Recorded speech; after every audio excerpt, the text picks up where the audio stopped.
Hello, here is day 11 of your morning work packet. Hopefully you have completed it. If not, work along with me and do your best in the future to try to get it done so then you're just checking your answers.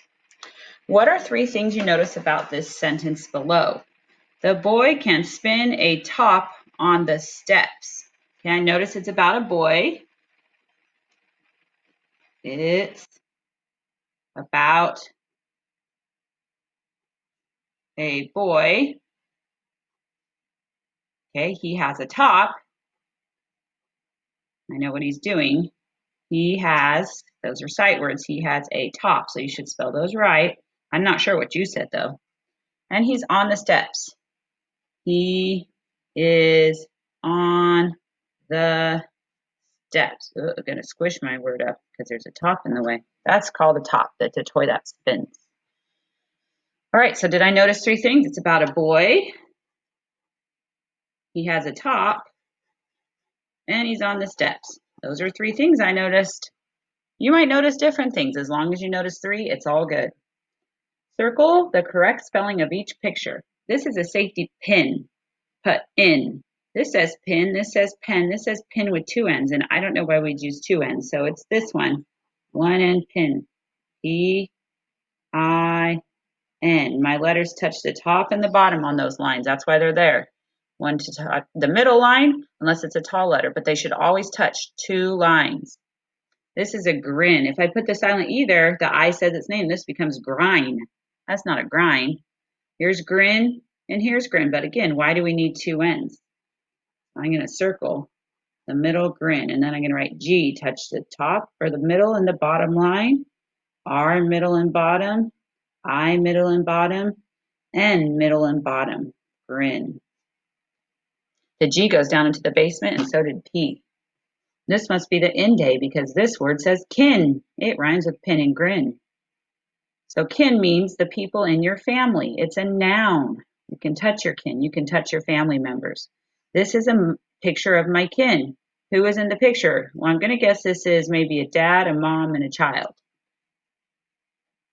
There is a dad, comma, because it's naming more than three, more than two, so three. A mom, comma, and a child, period. It could be grandma, grandpa, or aunt and uncle, or it could be the brothers and sisters. I don't know, but I'm just guessing. It's a dad, a mom, and a child. Okay, our number 4, our sight word is when. W-H-E-N, when. W-H-E-N, when. W-H-E-N, when.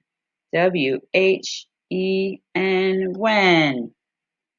Trace a half of each shape. Well, we know half has to be equal parts.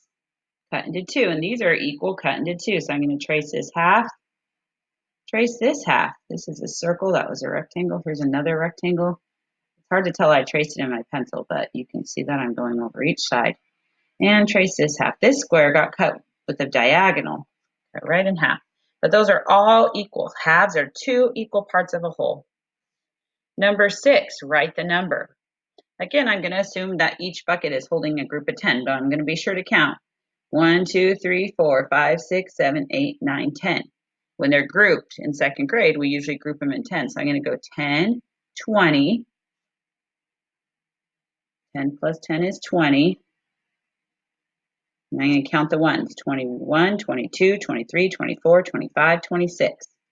So 20 plus 6 equals 26. And I'm looking at a data table for the favorite kind of apple again. Use the graph to answer the questions. Blank kids chose yellow. 1, 2, 3. Blank has the most votes. I can see that it's red. They have 6. So I'm going to say red, and I'm making it a capital since it's the beginning of a sentence. Red has the most votes. And number 8. 4 slugs are in the garden. Then 3 more slugs come. So 1, 2, 3, 4. And they are in the garden. So here's a flower to show it's a garden. And here comes 3 more. And 1, 2, 3. How many slugs are in the garden now? 4 plus 3 equals 7. 1, 2, 3, 4, 5, 6, 7. Slugs are nice and easy to draw, so that will be fast for you. That's morning work, day 11. Have a great one.